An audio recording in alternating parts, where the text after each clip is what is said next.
Are you an aspiring filmmaker looking to leave your mark on the big screen? You've come to the right place. Welcome to Hollywood Hate Me with your host, T. Huff.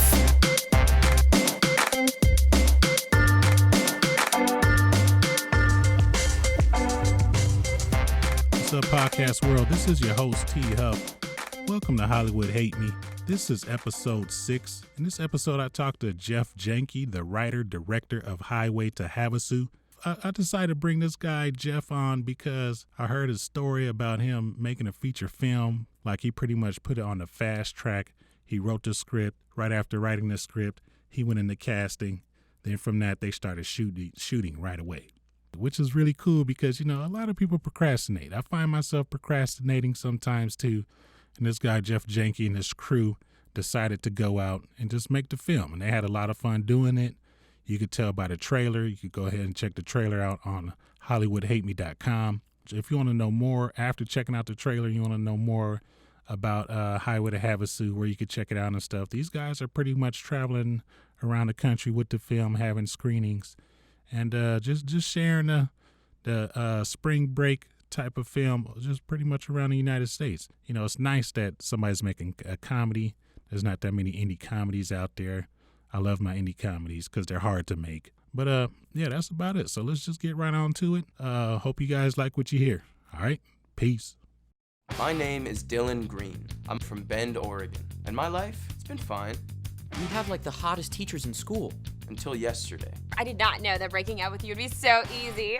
What? Change some broken fate. Bro, you're losing it. And over Katie, you're being selfish. Selfish? I'm not being selfish. You're so obsessed with Amber Andrews. And go over and talk to her. What? She texts me in biology class like all the time. You should come to Havasu, Billy. Please come, please come. Could you please say that for me one more time? Fools ever heard of Lake Havasu before? This is what we need. Gentlemen, this spring break, we are going to Lake Havasu. What are we gonna do? We can't get there.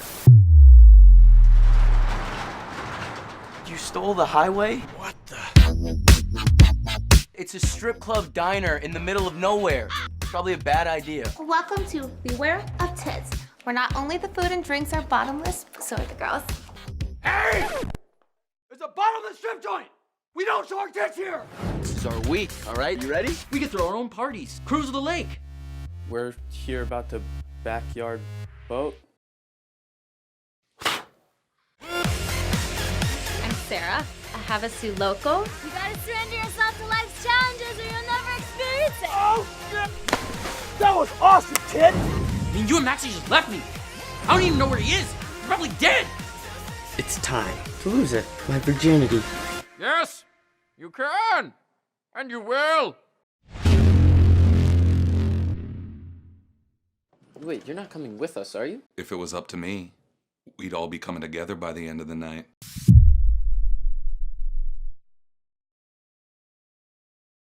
When did you catch the film bug? Oh, you know, it's a good question. And, you know, it actually started in high school. I was in a video production class back in the mid-'90s through high school. And back then we were doing and learning linear editing, just VCR to VCR and stuff like that. We were one of the few high schools that actually had like a video, program in a high school. So it's really fun. And I had all my friends in there, and we would, back in the day, we were just nuts. All my friends were crazy. We'd record ourselves. I actually had a video camera that we owned. It was a family one. My father would let me, take it out and use it with my friends, and we'd go to the mall and we'd record ourselves doing the most hilarious stuff, kind of like Jackass. And it was a lot of fun. And that was in the early, about mid-'90s.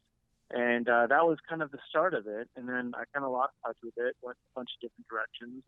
Eventually, I had my first corporate job where I worked as a loan officer and as a manager in the mortgage industry.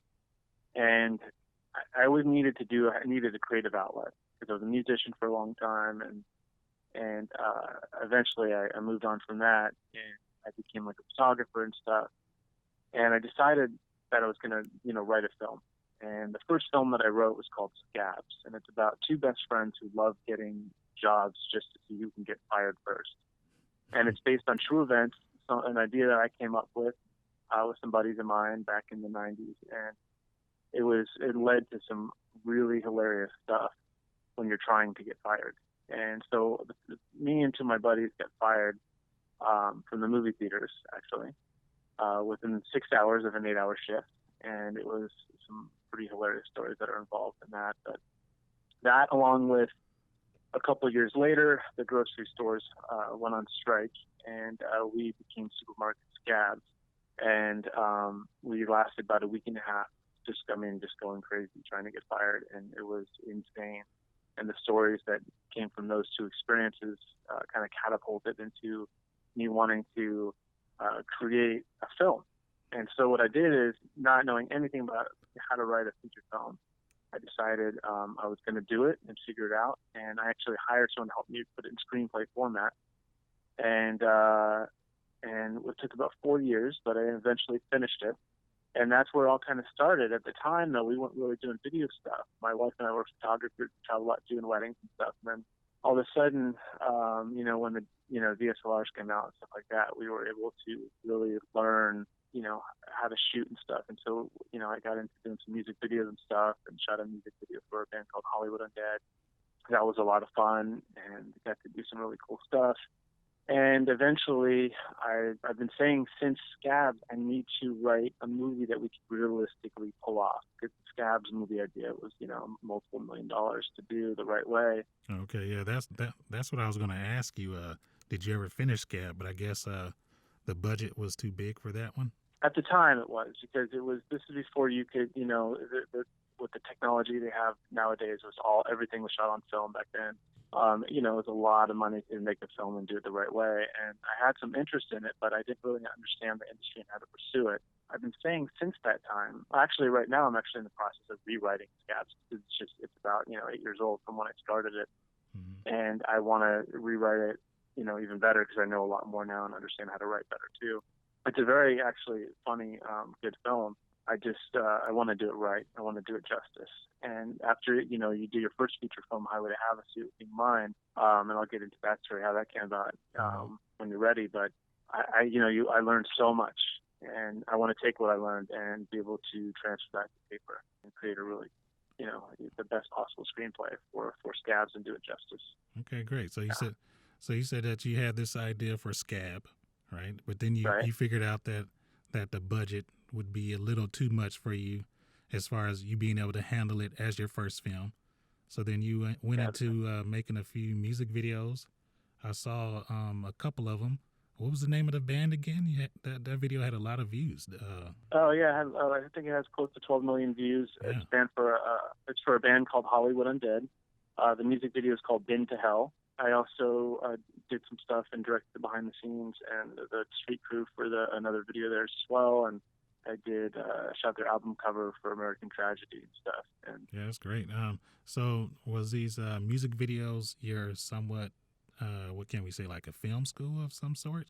No, my wife and I have been photographers for a long time, so in a way we're kind of, we're obviously very visual and we're artistic and stuff. And we do wedding films and stuff, and have traveled as far as Italy, shooting wedding film. That wedding, it was James Cameron was actually at. It's kind of a funny story, because he walks up to me at one point and says, I would shoot probably 1600 right now. And then I show him my camera at 1600 ISO, and it's like, it was just a cool moment to share that awesome. With, James Cameron. Yeah, it was pretty neat. That's funny for him to come up to the wedding videographer and give you some tips. Yeah, it was pretty funny. It was pretty cool. Mm-hmm. It was pretty neat experience, and there was a bunch of other celebrities there and stuff, and it was a really great experience. It was a 3-day wedding, in Italy at a castle. You can't really go wrong with that. But so my wife and I just had we have a lot of passion, a lot of drive. When we have ideas, as long as we're passionate enough about the ideas and believe in the idea, we're typically just going to go for it and make it happen or find a way to do that. And that's kind of what happened with Highway to Havasu. It just kind of happened. Yeah, I saw you had an interesting in your director's notes on your website for Highway to Havasu.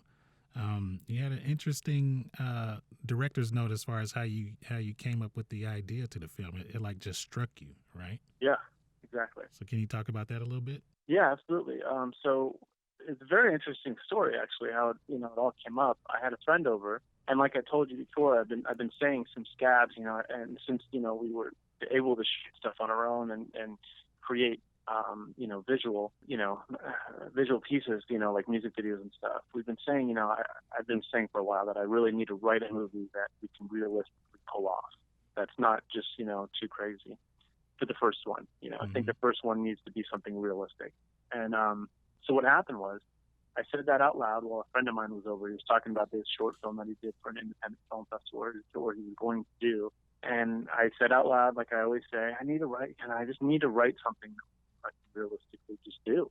And then I go, what if I write something about 3 boys who travel to Lake Havasu for spring break? And I just said it out loud.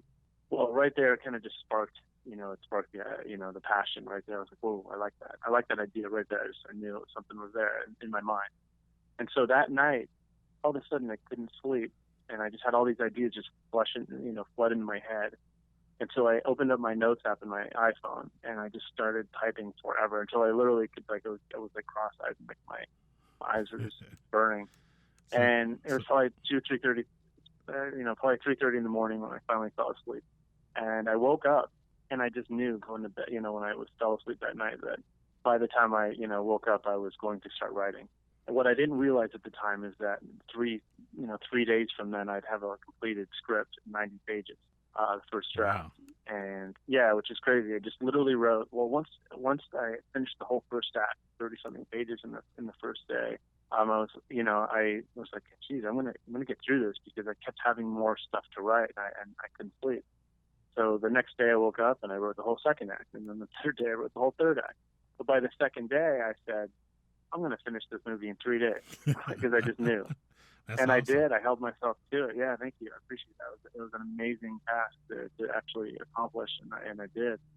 And what was cool about it, because of how fast I wrote it, in comparison to Scab, of course, we were able to go within 1 year period of time of a conceptual idea in your head to a full director's cut in 1 year.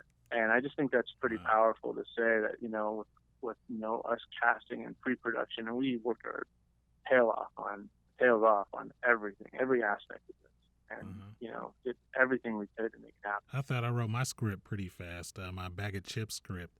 I wrote it, and it was somewhat similar to yours. I just had the idea of, I was working on another screenplay, waiting to get feedback from a producer, and I just thought that, it's going to take him a while to get back to me. So let me see if I can finish this other script, because the idea just hit me, and I finished it in about a week. It wasn't 3 days; it was a week. But wow, that's still amazing, man. Yeah. That's incredible. Yeah. Wow. So I know what I connected with that when I read it online in your notes. How when that idea hits you, and then you're just obsessed, and you just it just flows out of you. So I understand completely. Oh, that's so cool. So that's rad, man. You should be proud to be able to do something like that. I know I am. I still sometimes, think about on this whole entire experience so far. So what the hell? How did I do this? And I was a ton of help along the way. I mean, my wife was a vital role. So many other people, so many of our actors actually even helped out so much. And so after it took you said it took you 3 days to finish the script. So then after what did you do after that? Did you hand it over to your wife or some of your friends to check it out, and then you passed out? Or what happened? Okay. Yeah, well, I did show it to some people because I was just so excited about it right away, even though I knew it needed a lot of work, because and I learned this pretty quickly on, until you cast who you're going to cast, you don't really have a real voice for those characters yet. Okay. And because, there's so many interpretations of a character, and you only hear stuff in your head, and sometimes it's not totally like the exact character yet. And so, at least that's how it was for me.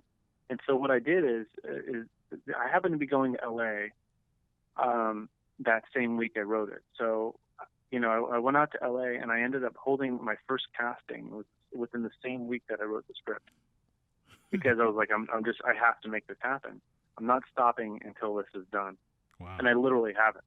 I literally have not stopped at all. Okay. Just talk about, just going for something. That's exactly what happened here.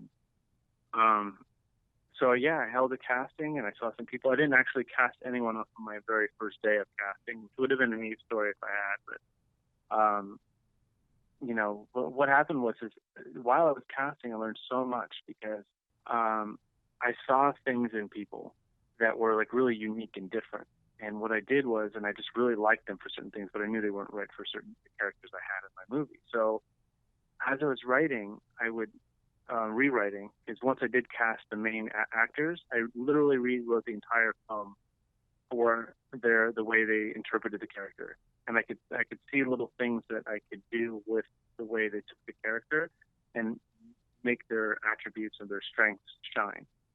And so during that process, I had, this list of actors that that kind of stood out in my head, weren't right for the main parts by any means, but definitely had something that was unique and different. So I would actually, while I was rewriting, I would create new parts for some of these people that literally were perfect for their strength. And I think people will see that once they, read the stories about some of those actors and some of the, that are in the film, the smaller parts, and go, oh, that totally makes sense, because once you see how they do the part, it just fits who they are, fits the way they deliver. So it wasn't really much of a challenge for them, and I feel like that makes their acting really authentic and real. Yeah, so it sounds like everything was moving really fast right now. So you finished the script, 3 days. Yeah. Then you drove down to LA to start casting. So then how did the budget come about? How did you guys decide on what the budget's going to be, and like everything's moving really fast right now?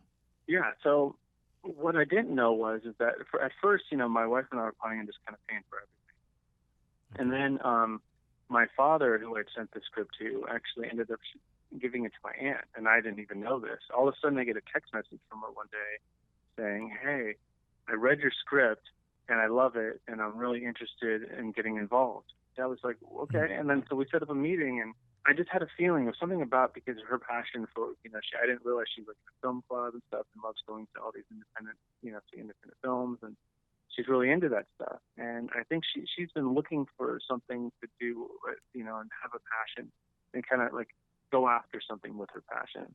And so the fit was totally there. She believed in the script, and it was only getting better and better and better. And things were only just kind of lining up, because once you're passionate enough about something, things start to kind of like open up. That's typically how it works. Of course, you're going to hit roadblocks, and you're going to have little things that set you back, and you wouldn't learn and grow without those. And trust me, we have a ton of those. But for the most part, the pathway just opens up when you really want to do something. That's kind of what happened here.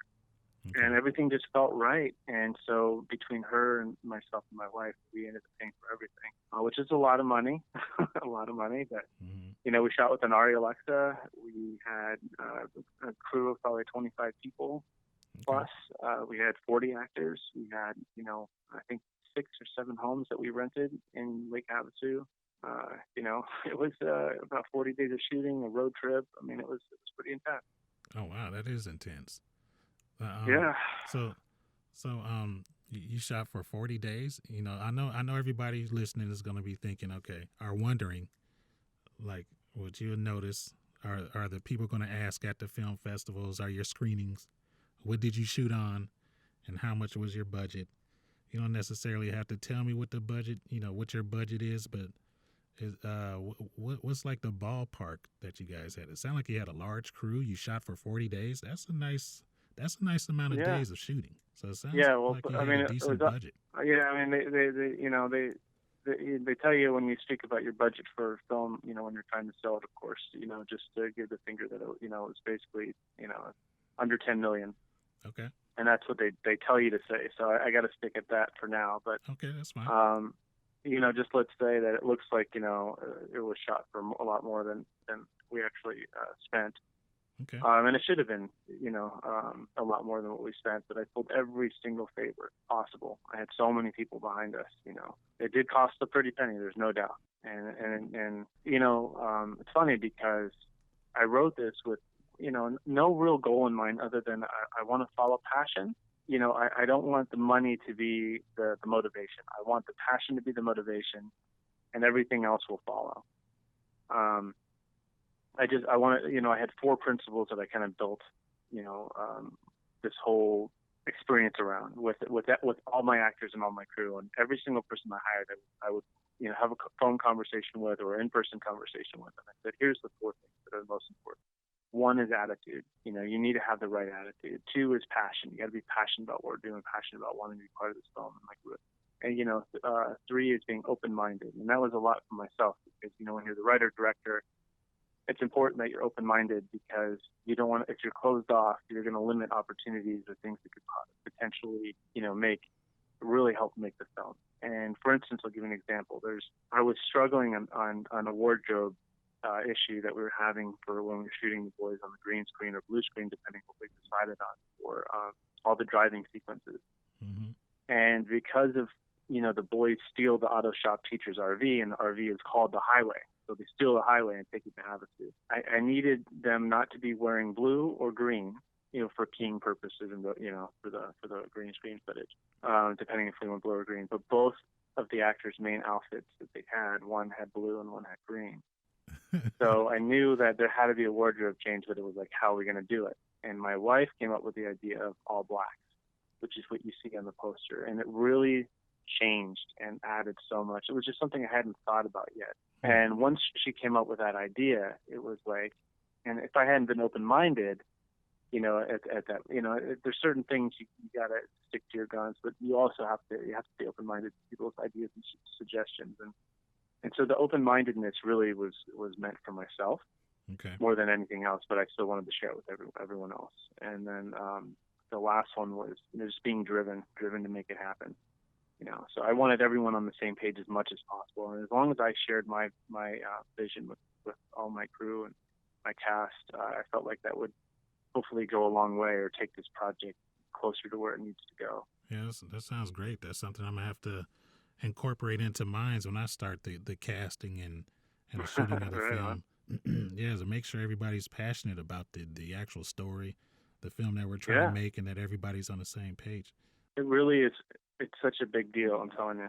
So, okay, I'm trying to get back on the timeline here. So you're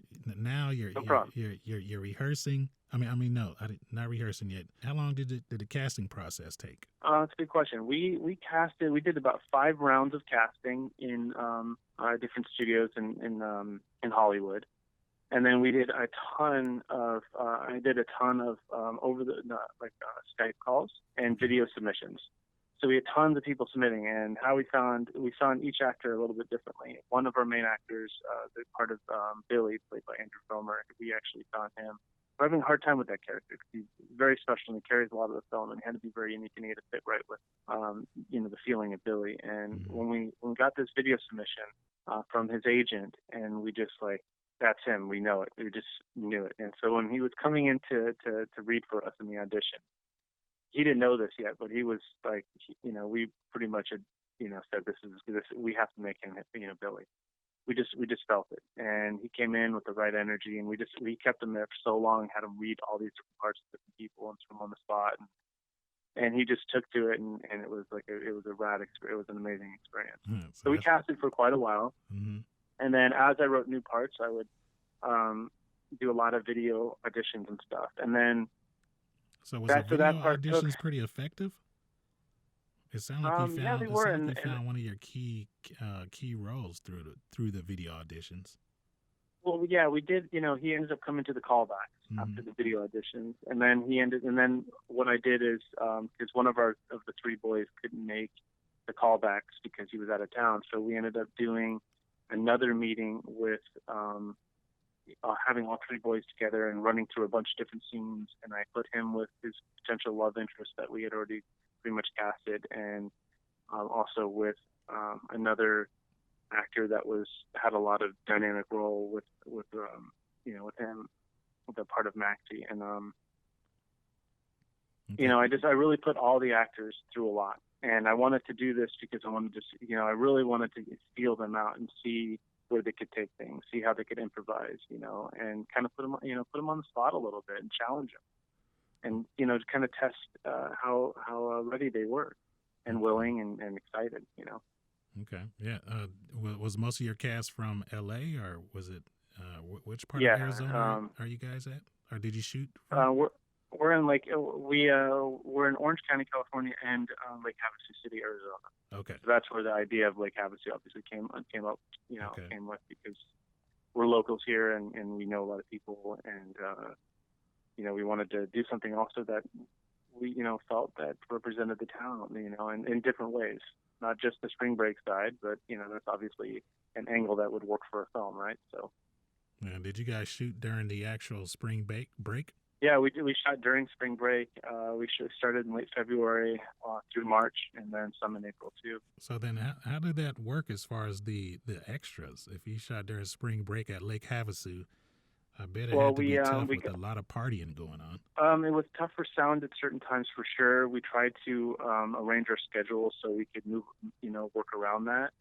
We needed some of those party goers, and we got to take advantage of shooting through SWAT and stuff, which is SWAT would host the spring break in Lake Havasu, so we got to do that. Okay. And get a lot of those people to kind of help, be background and stuff. The problem is that no one wants to work background for too long because they're really there to party. Yeah. So they're kind of intrigued by the whole movie thing. They want to be part of it, but for no longer than probably 30 minutes, because they're like, okay, now I'm wasting my spring break in their mind. Yeah. Because they don't want to do the same thing over and over and then, cut and do it again, What did you do? What was your director's process? What was the director's homework that you did as far as preparing for the actual shoot? Do you storyboard? Did you have a lot of meetings with your DP? Did your DP like storyboards? It's funny because we didn't storyboard. I'm a very visual person, so and I can see shots in my head, and so I did along with my wife, who produced the film. We basically picked all the locations, and almost every one of them stuck from the initial visual. It's kind of crazy how it all worked out. Almost every single first-time location that we found that we decided on worked. It was very rare that we actually ended up having to change location. And if we did, it was always for the better. And yeah, we did a great job at, with the scouting of locations and making those, really come to life. So, we didn't have any storyboarding. We would rehearse scenes with the actors the night before. We'd, do a meeting with my DP. I'd kind of, share with them the vision, what I want. The night before, the day of, and just say, hey, and I start blocking the scene, which is a whole other thing, being a director, with dialogue and moving actors and moving parts. Mm-hmm. I really loved, and it's funny because I didn't realize, I didn't know too much about blocking anything. I've never really had to block too much. Just small stuff. But when you're doing a full scene, like our first scene was this treehouse scene, it was a lot, and it was like, I just went in there and I said, okay, this is exactly every movement, how I want it to go down. And for some reason, somehow it just came together and just worked. And from then on out, I had this love for blocking a scene. So I really had a lot of fun with that. There was one day in particular, it's the final shot day, where there's 3 vehicles, there's 8 actors, tons of moving parts. And I remember not being able to sleep the night before because I was so intimidated by blocking the scene and how to make it work. And it literally came out almost identical to what I could have ever wanted in my head. Pretty incredible. Watch it come to life. Do you have any stories as far as a big obstacle that you ran into? I mean, it sounds like so far everything ran perfectly. Was there anything that you didn't expect that happened during the shoot? Oh man, yeah, a lot of little things. I have a hard time with things that are outside of my control, like sound. Like there was a couple shoot dates where nothing we could do about sound, and I don't want to have to ADR dialogue. I don't. It's not as genuine or as real to me, especially in the type of atmosphere we were in. It needs to be there. You need to be in that atmosphere. I feel like to get the genuine performance, you need those actors together. So stuff like that, where it would definitely challenges here or there when it would come to sound.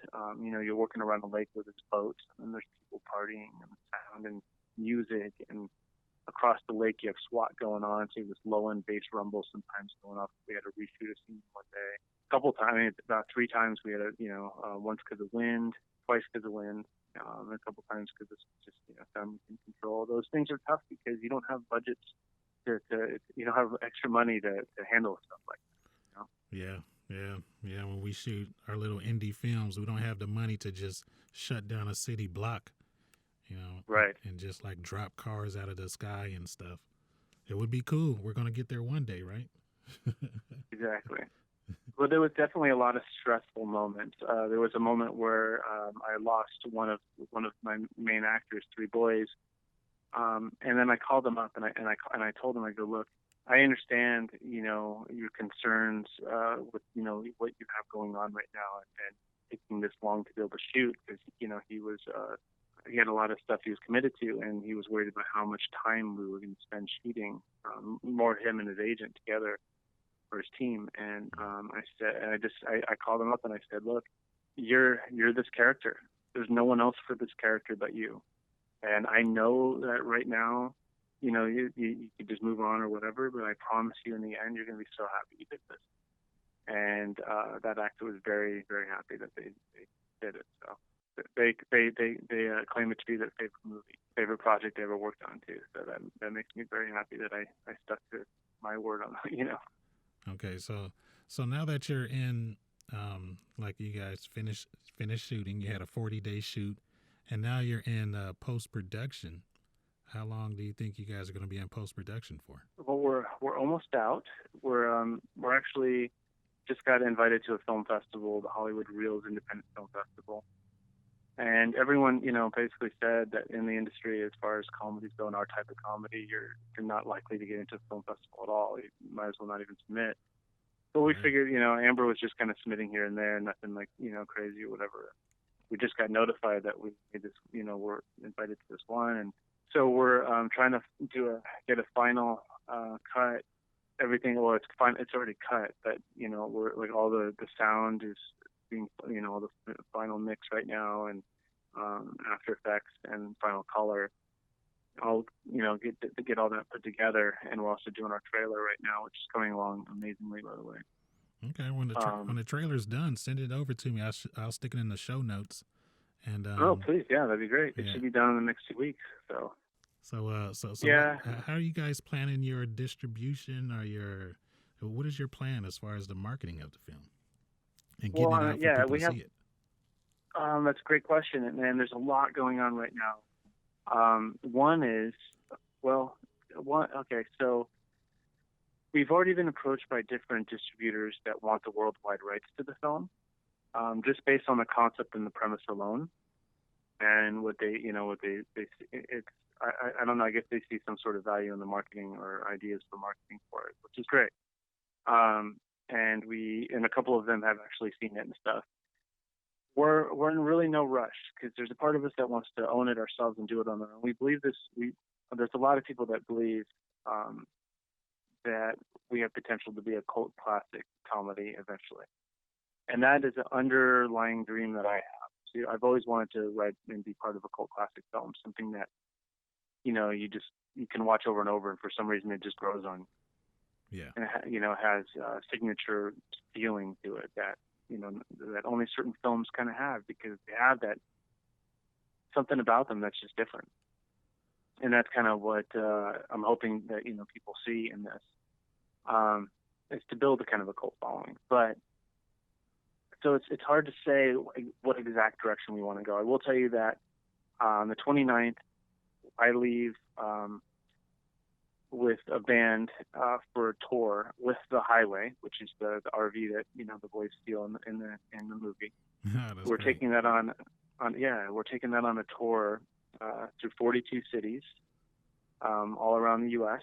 And there's going to be at the shows will have probably 1,000, 1,500 kids a night. We're going to be doing giveaways and throw-outs of Highway would have us do condoms and Highway would have us do glasses and shirts and pins and koozies and all kinds of different things that we're going to just give away. And we're going to ask people to, we're going to be showing the trailers and stuff to the kids and stuff, and asking them to share it to get like a free pair of glasses or what have you.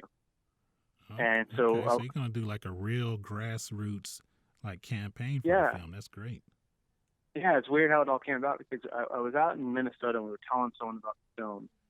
And we just made this real good connection with somebody. We were shooting a wedding out there, and they were all excited about the film. And it was like, I told Amber, I go, God, it would be so cool to be able to do a tour around the U.S. and just tell people about the film, like connect with them and take the Highway and do all this stuff. And then the opportunity came up, with one of the bands that has a ton of songs and wrote, the main guy in the band. The band's called Mest, M-E-S-T. So it's Mest, Hawthorne Heights, and the Ataris are going out on tour. It's a triple headliner tour, and they're all big punk rock bands from the early 2000s. And Tony, it's one of my best friends, and he scored some stuff for the film, and he used a lot of his music as well. So it's a perfect fit how we're going to do this, promotional wise. Because now we get to get in front of more kids every night, and we get to, like you said, do that grassroots type of marketing, which I feel like it's just different. So that, of course, using the people in our film and different things and different ways that we're going to promote on the internet. I think once the trailer comes out, it's going to do wonders for us, because at least the Red Band trailer right now that we have, it's going to be done in the next couple of weeks. It's coming along really well, and I feel like it will do a lot for the film. So I'm really excited about that. And this is to build, to grow your social network following, or are you going to try to get an email list together so you let your fans know when the film's going to come out, or what's the plan? Yeah, what we're going to do is, like I said, we're going to make people, like us on Instagram, Facebook, and share something. And then they get to, take a free, pair of glasses or, whatever, and we'll hand out stickers, all kinds of different things, and just get the word out there that way, and we'll do press releases and different things. We have a PR company that wants to help out and do different things for us. And, so we have lots of little ideas, lots of viral videos we want to do and stuff. Go ahead. No, I was just saying that's a great idea. It kind of sounds like, I was thinking of doing something similar with my film when I finish it and release it. But I was going to use the service Tug. Have you heard of Tug? Tugg? Oh, someone told me about that a while ago. Yeah, I was thinking. What does that do exactly? Tug is like you pretty much rent a movie theater, but it's kind of, you do pre-sales for the tickets for the actual film. It's kind of like you crowdfund the space for the film. That's right. Let's say that you I don't know what towns you're going to, but you go to one town with your film, and then not that you go there, you say, okay, the film is going to play in Hollywood at this theater. If 40 people buy tickets for that film, then it could play there. But then what you can also do is you could turn it into a whole event. Like, since you have like a band, you could have your bands play, people could watch the movie. And that's the way. Oh, wow. That's the way you could, another way to get your film out there. If you don't decide to do the distribution. No, I love that idea. I think that's a fantastic idea. I know that we promised the city of Lake Havasu like a special premiere, and so we want to do something really big here with a red carpet and signing of posters for all the cast, and so the town can come and meet the cast and see the film and all that kind of stuff. And Lake Havasu may be on the list as far as the films. The theaters that Tug has a partnership with, because then what you could do is have the people pay for the tickets for the premiere, and you don't have to pay anything at all for the theater space. Oh yeah, they're actually with the theater here wants to do a really good split with us. They want to give us most of the money that's made. So and they'll make a lot too, because the town will, a lot of the town's going to want to see it because it was shot here. And once, the trailer goes around, different things, and they're going to be playing the trailer at the movie theater and stuff. So there's lots of opportunities with, with the local stuff. And then it's just about, taking the right steps and if we're going to get a deal for distribution, it just has to feel right. Everything that we've done has felt right. And so we don't want to compromise that. Let me see. I don't want to take too much of your time up. So my last question would be, do you have any advice for a filmmaker who is trying to get his or her film off the ground? Like any type of advice for filmmakers who are about to make their first feature film? Absolutely. If you're passionate about a project or an idea, don't give up on it. You have to just go for it. You really just have to say, I'm going to make this happen. And you have to not stop until you do. If you believe in it that much, it's gonna challenge you, and it's gonna make you grow a lot, because you're gonna be outside your comfort zone more than you think, most likely. But you have to welcome that, and you have to rise above the challenges and you have to clarify the vision as much as you possibly can, and you have to find ways to make it happen. And if you're passionate enough, other people will fall in line.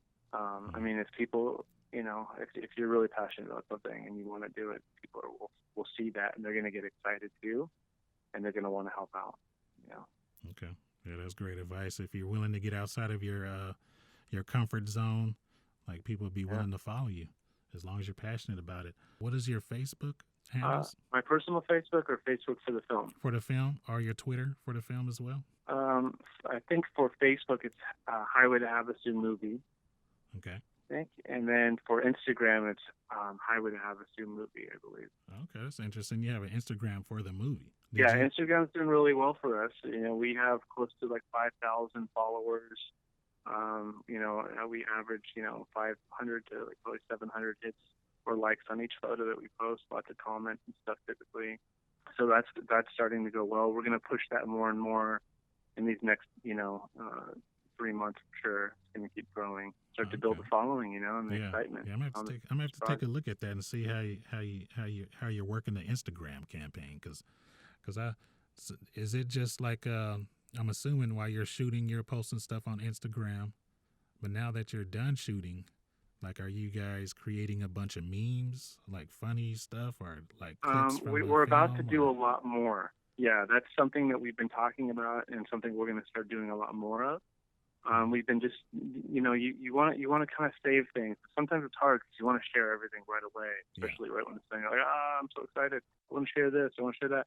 But you have to kind of hold back a little bit and know when the right time to hit it, because you don't want to overflood things, and then you don't, all of a sudden you're kind of out of ideas, or you could have used certain things for better timing when, closer to when the film's going to come out. All right, Jeff, that's about it, man. Thank you for your time. Thank you so much. I'm going to make sure I make it to the premiere, and I'll see you there, man. Absolutely.